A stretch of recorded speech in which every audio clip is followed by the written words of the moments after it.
Karena kita bisa melihat kegiatan-kegiatan ibadah di negara-negara lain. Sehingga Saudi Arabia, Maroko, Cina, India, Pakistan, kita bisa melihat di tempat ini. Dulu itu tidak bisa. Sehingga seakan-akan peristiwa mudah sekali kita dapatkan informasi. Sehingga nanti ketika belajar agama itu seakan-akan tidak dibatasi oleh negara. Jadi kalau orang langsung mau menciplak, langsung ketika ada dia lihat langsung dia mau ikuti, itu nanti ketika dia membuka YouTube misalnya dari ajaran mazhab yang ada di India, yang ada di Maroko, yang ada di ini, itu kan berbeda. Sama dengan Turki. Turki itu menggunakan mazhab Abu Hanifah. Jadi itu mengakhirkan sholat subuh. Makanya nanti dia sholat subuh di akhir. Jadi azannya tetap ketika masuk waktu subuh, tapi itu nanti mau sholat subuh nanti jam 6 lewat baru sholat subuh. Jadi kita tidak, ketika melihat kok ini tidak mau sholat subuh, ini sudah, jadi dia itu mengaji itu sampai 1 jam lebih. Jadi nanti di akhir baru dia sholat subuh. Nanti kalau ada pakai pendapat itu, pendapatnya Abu Hanifah, siapa tahu nanti ada aliran masuk ke Sorong ini, kemudian pakai pendapatnya Abu Hanifah, nanti kita pulang dari sholat subuh baru dia sholat subuh, berarti itu mazhabnya Abu Hanifah. Jadi itu seperti itu. Jadi memang kita harus paham betul bahwa memang ternyata di dalam agama ini ada beberapa kajian-kajian agama. Jadi ulama kita itu kadang mengambil pendapat ini, mengambil pendapat ini. Jadi tidak usah permasalahkan. Sekali lagi saya selalu mengatakan, yang penting yang kita lakukan adalah punya dalil. Itu kuncinya, Pak. Kalau kita sudah lakukan dan ada ulama yang melakukan, kita kan kuncinya begitu. Ikut ke ulama. Ulama itu kan mengkaji agama melalui hadis Nabi. Cuma kita ini kan tidak punya kapasitas untuk mentafsirkan agama. Karena tidak sembarang orang yang bisa mentafsirkan agama. Tidak sembarang orang yang harus pintar membaca hadis. Artinya untuk baca hadis itu semua orang bisa, tapi memahami hadis itu, Pak, tidak mudah. Tidak mudah. Ketika ada hadis Nabi mengatakan, coba kita lihat, kalau sholat Jumat saja, orang yang orang ketika hujan deras itu tidak wajib sholat Jumat. Itu di masa Nabi. Apakah itu bisa berlaku sekarang? Bisa. Tapi lihat keadaannya. Kan begitu. Kalau sekarang Pak hujan deras, kita punya payung, kita punya mobil.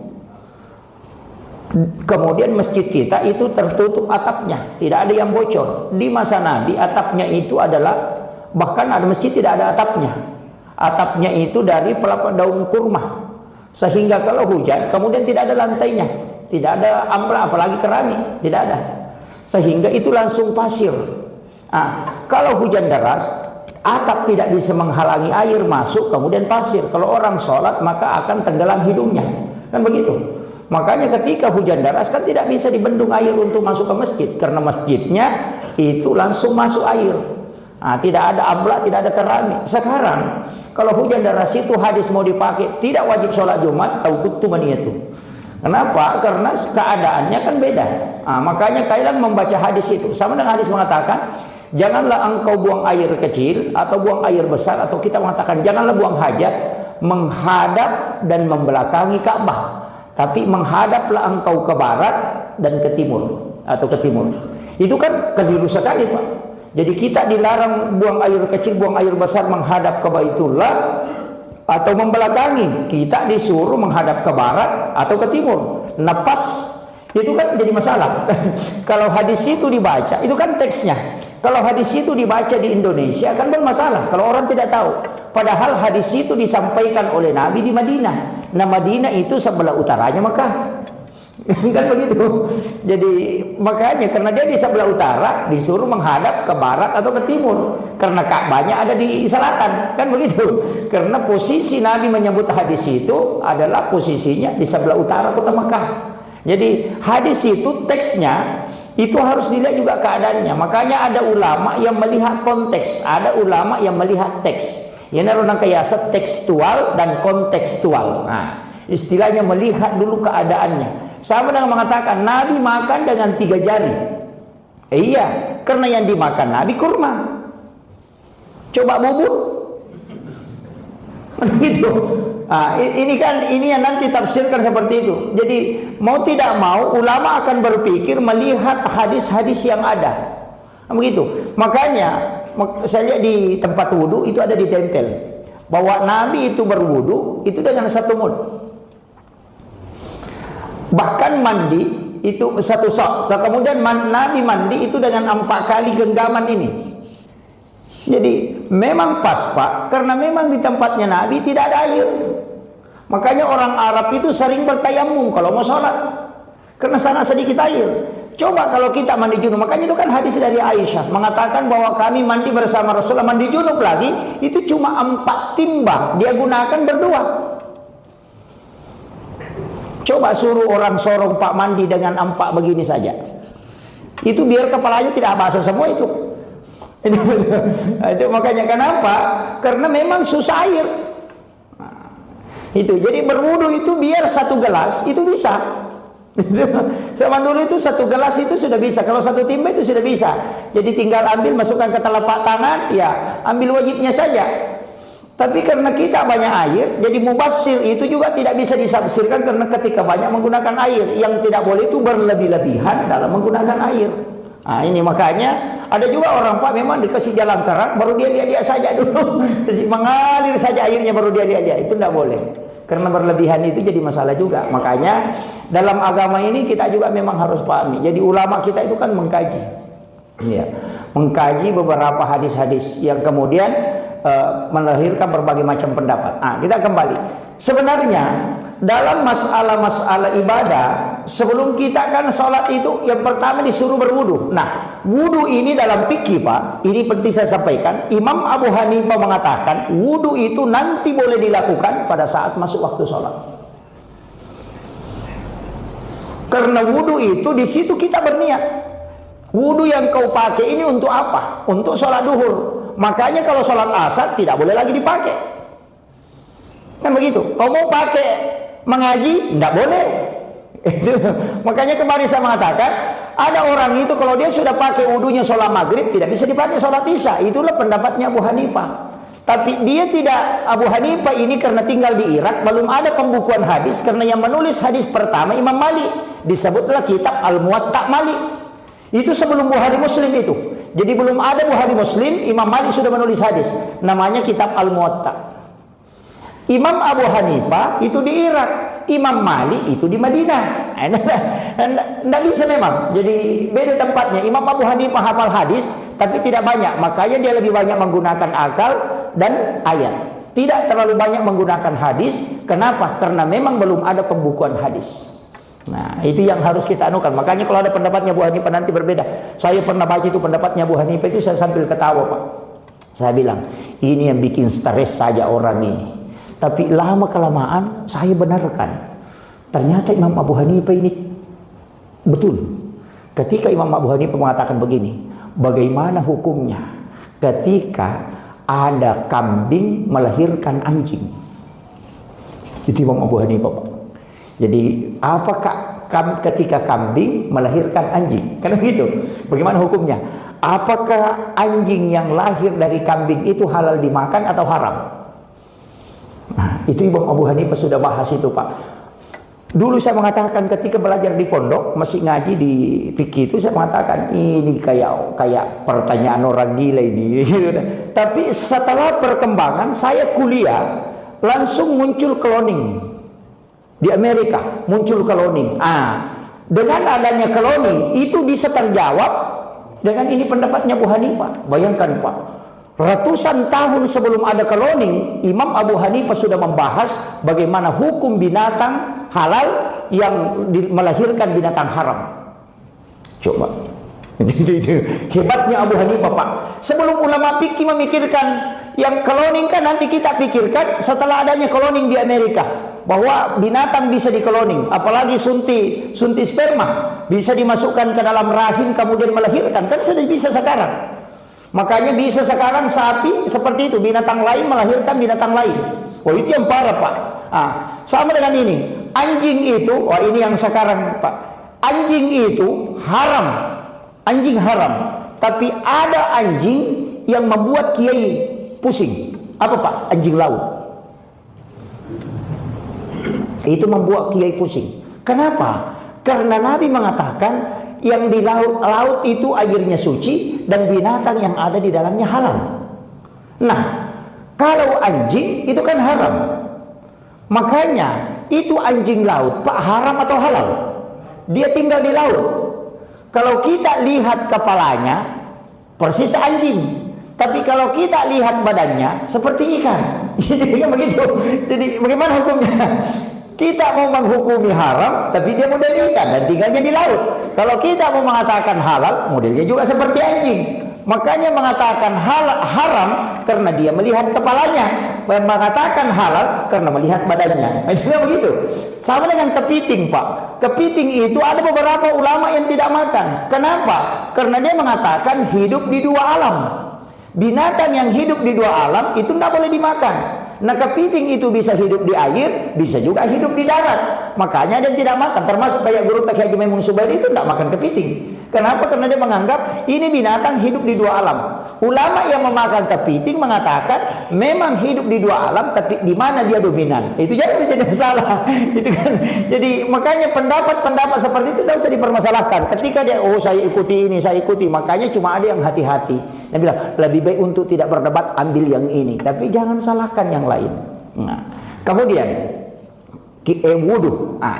Wudu, kita kembali ke wudu ini. Itu wudu sebenarnya, Pak, sunnahnya dan ada wajibnya. Tapi kita pertama disunnahkan syarat sholat itu adalah wudu. Kalau orang tidak ada wudu itu tidak boleh sholat, karena biar sholat tidak sah. Tapi wudu tidak masuk dalam sholat, cuma dia adalah syaratnya. Kenapa? Karena syarat sholat itu adalah dalam keadaan suci, sedangkan wudu itu adalah mensucikan diri. Nah, itu sehingga orang yang tidak ada wudu tidak boleh sholat. Kemudian disunnahkan berwudu kapan? Yang pertama ketika mau tidur. Bapak ibu kalau mau tidur usahakan berwudu. Kenapa? Karena Rasulullah mengatakan orang yang ada wudunya kemudian meninggal, maka dia meninggal dalam keadaan mati syahid. Bapak kalau tidur langsung meninggal, itu kan kita tidak tahu. Ada orang tidur itu, Pak, tidak bangun-bangun, nanti bangunnya dikubur. Itu yang fatal itu. Makanya ketika mau tidur berwudu. Yang kedua, ketika mau mandi juga berwudu. Berwudu kalau mau mandi, itu disunahkan. Yang ketiga, mau berhubungan badan, berwudu. Apalagi kalau mau double, itu parah, harus berwudu itu. Hubungan dua kali yang tidak diantarai dengan wudu dan menyebabkan istri hamil dari hubungan yang kedua, maka anak akan lahir dalam keadaan prematur. Itu penyebabnya. Jadi ada beberapa itu, termasuk saya baca di bukunya guru Profesor Dr. Dadang Hawaris yang berapa tahun lalu meninggal karena COVID. Itu ada bukunya Psikoterapi Islam. Itu meneliti tahun 2007. Beliau itu hasil penelitiannya ada beberapa. Yang pertama, jangan sekali-kali berhubungan setelah salah satu pasangan bermimpi berhubungan badan. Kalau kita tidur kemudian bermimpi berhubungan, kemudian bangun, jangan berhubungan dengan pasangan kecuali berwudu. Kapan tidak berwudu? Kalau sudah bermimpi kemudian berhubungan dan menyebabkan istri hamil, maka itu anaknya nanti lahir dalam keadaan epilepsi atau kena penyakit ayam. Itu kita mengatakan, orang Bugis mengatakan sek menukang. Kalau dokter, istilah kedokteran itu adalah epilepsi, penyakit ayam. Dari situ. Makanya Rasulullah sunnahkan untuk berwudu. Itu yang fatal, Pak, kalau tidak berwudu. Makanya sebelum berhubungan usahakan berwudu. Kemudian disunnahkan juga berwudu ketika ingin makan. Itu sebenarnya disunahkan dalam keadaan ada wudu. Ada juga namanya jadidul wudu, memperbaharui wudu. Tapi wudu ini, Pak, ada yang paling bagus. Sesudah berwudu, kemudian sholat sunat. Sholat sunat wudu namanya. Jadi kalau, tapi wudu itu masih, air wudu itu masih basah. Jadi kalau tangan masih basah, kalau sudah kering, ada ulama mengatakan itu tidak lagi. Tapi kalau masih basah, itu kita berwudu, sholat sunat wudu namanya. Yang melakukan sholat sunnah wudu pertama bukan Rasulullah, itu Bilal bin Rabah, tanpa disuruh. Bilal itu sholat sunnah wudu tidak disuruh oleh Nabi, tidak ada sahabat yang melakukan, cuma dia sholat sunnah. Bilal itu setiap selesai berwudu dia sholat sunnah. Dan tidak ada sahabat yang tahu, tidak ada. Sampai Rasulullah pun tidak tahu bahwa Bilal ini melaksanakan sholat sunnah wudu, karena memang Nabi tidak pernah ajarkan. Nabi tidak pernah mengatakan kalau sudah berwudu sholat sunnah, tidak pernah dia beritahu sahabat. Bilal pun tidak pernah dikasih tahu. Tapi Bilal ini berinisiatif untuk sholat sunnah sesudah berwudu. Nanti Rasulullah bermimpi, Nabi bermimpi, Pak. Nabi itu kaget, kok ada bunyi sandal di dalam surga? Siapa ini? Nabi dikasih mimpi itu di pintu surga, dia dengar ada bunyi sandal di dalam surga, orang jalan. Rasulullah mengatakan, kok ada orang di dalam surga ini lebih dulu daripada saya ini? Nah, saya ini baru sudah dengar bunyi sandalnya. Dia perhatikan, oh ternyata bunyi sandalnya Bilal. Nabi tahu bunyi sandalnya. Wah, ini Bilal ini. Setelah sholat subuh selesai, Nabi panggil Bilal. Hai Bilal. Dia tanya, Bilal, apa yang kau amalkan sehingga kau lebih dulu masuk surga? Langsung Bilal bilang, wah, saya masih ada di sini ya Rasulullah. Kenapa saya masuk surga? Saya sudah masih ada di sini. Saya belum meninggal ya Rasul. Rasul mengatakan, tidak. Tadi malam saya bermimpi, saya mendengarkan bunyi sandalmu di dalam surga. Apa yang kau lakukan? Pasti ada amalanmu tidak sama dengan sahabat yang lain sehingga kau istimewa. Bisa ada di bunyi sandalmu di dalam surga. Cepat kau masuk surga. Bilal mengatakan, tidak ada ya Rasulullah. Nabi mengatakan, pasti ada. Coba cari-cari dulu. Bilal mengatakan, cuma ada satu ya Rasulullah yang orang-orang tidak lakukan, tapi saya lakukan. Nabi mengatakan apa? Dia mengatakan, setiap saya selesai berwudu ya Rasulullah, saya sholat sunnah 2 rakaat. Langsung Nabi mengatakan, wah, itu yang menyebabkan kau cepat masuk surga. Itu. Makanya Bapak Ibu sekalian, kalau mau masuk surga cepat, amalkan itu. Syaratnya cuma 2. Jangan pernah batal wudu. Kalau batal wudu langsung berwudu, selesai berwudu langsung sholat sunnah wudu. Sebentar menjual, batal wudu tinggalkan. Pergi berwudu baru sholat sunnah, baru kembali lagi menjual. Nah, itu pekerjaan yang susah, Pak. Kalau Bapak bisa amalkan itu, insya Allah cepat masuk surga. Jadi Bilal itu selalu terjaga wudunya. Jadi dia itu tidak, kalau batal wudunya tidak lama itu pergi lagi berwudu. Nah ini, kalau Bapak bisa lakukan insya Allah. Tapi kayaknya susah ya, kalau penjual emas ada orang tawar-tawar emas nah batal wudu, tinggalkan, kasih tahu Bilal, saya mau pergi dulu berwudu di situ mau kau. Oh, ini agak berat ini. Nah, itu pekerjaan yang agak berat. Tapi ketika kita mampu lakukan, insya Allah itu bisa cepat. Karena Tuhannya Bilal itu juga Tuhan kita. Itu penting. Makanya usahakan kalau mampu jaga wudu saja.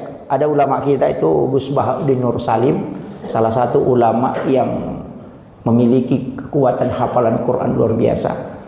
Dan saya mendapat informasi dari salah seorang teman beliau bahwa beliau itu diberi karamah oleh Allah, itu bisa men-scan sebenarnya itu karamahnya beliau.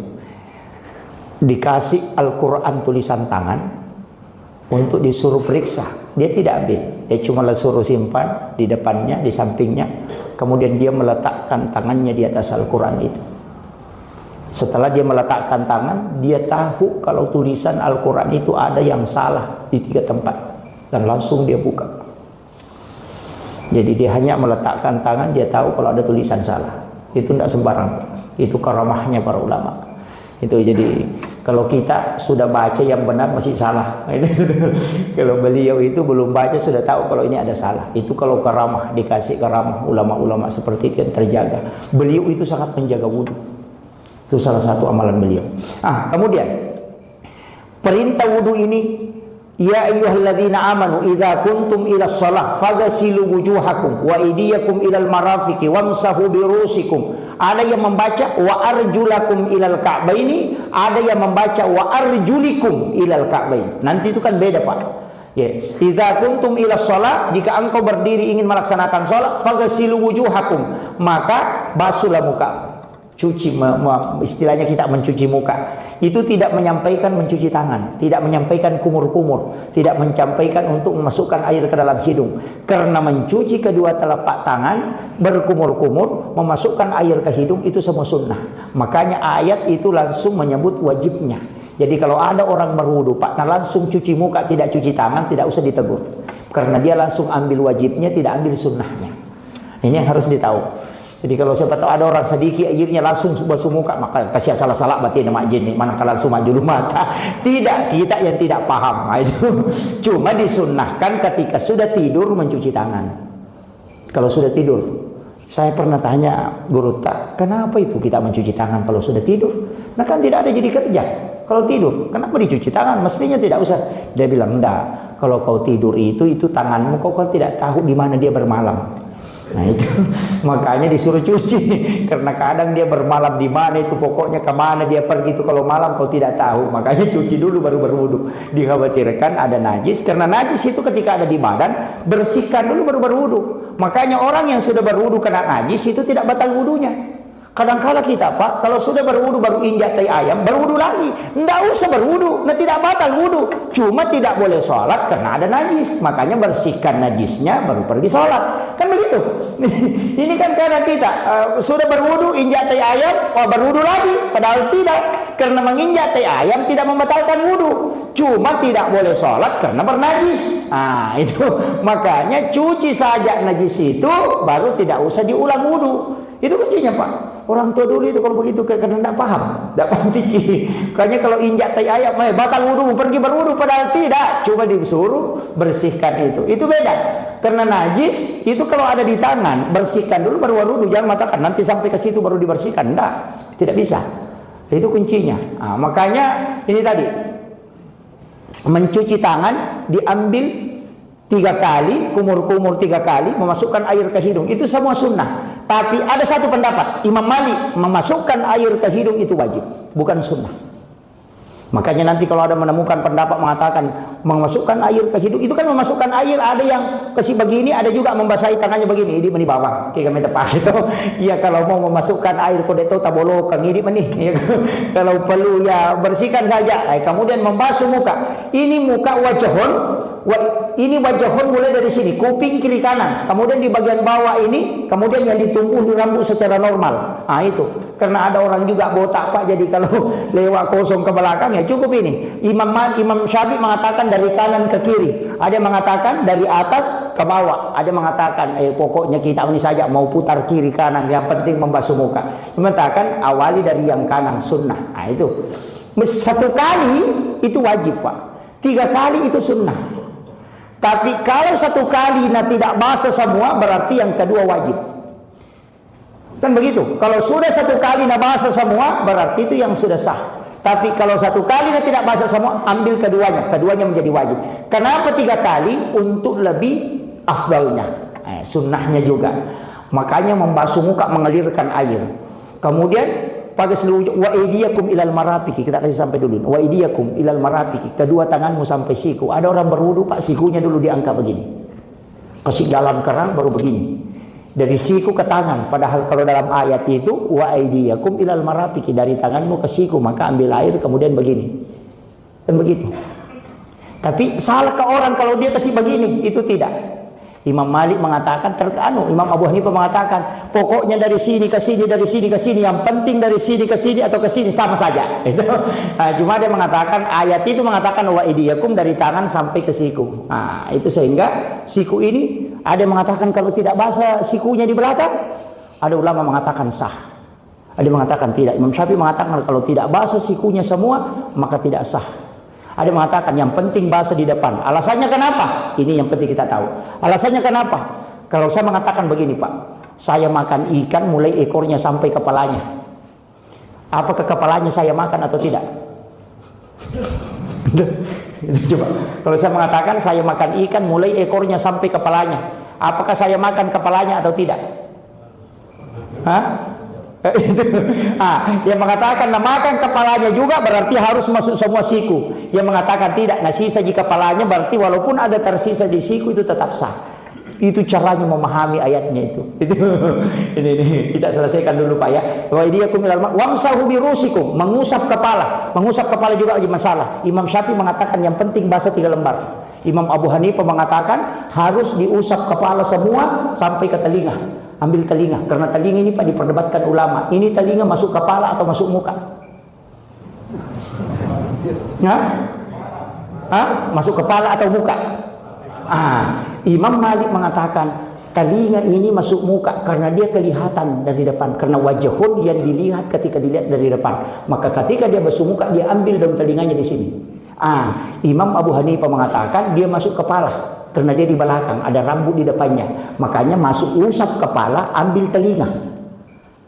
Coba bedanya. Imam Syafi'i mengatakan dia bukan muka juga, bukan kepala, dia telinga. Itu makanya kalau sudah kepala, ambilkan telinganya. Itu sehingga terpisah. Makanya ada orang berwudu itu dia usap kepalanya, ambil telinganya. Ada juga berwudu dia basuh mukanya begini, nanti ketika kepalanya dia kasih begini. Ada juga yang memang ambilkan telinganya, tidak usah diperdebatkan. Imam Syafi'i bilang itu telinga bukan kepala, bukan juga muka. Ada mengatakan itu telinga masuk muka, ada mengatakan itu telinga masuk kepala. Yang berdebat semua itu, Pak. Tidak bisa selesai itu kalau kau tidak tahu. Makanya yang paling bagus mengambil kepala, itu yang paling kuat hadisnya. Kepala, kemudian kembali mengambil telinga, dan itu cuma satu kali.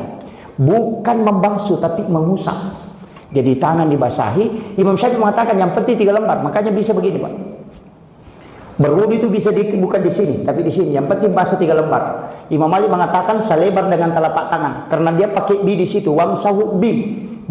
Apanya yang diusapkan? Tangan yang diusap atau kepala yang diusap atau air yang diusapkan? Itu yang menyebabkan beda. Kemudian yang terakhir penutup, wamsahu wa aydiyakum ilal marafiqi. Ada yang membaca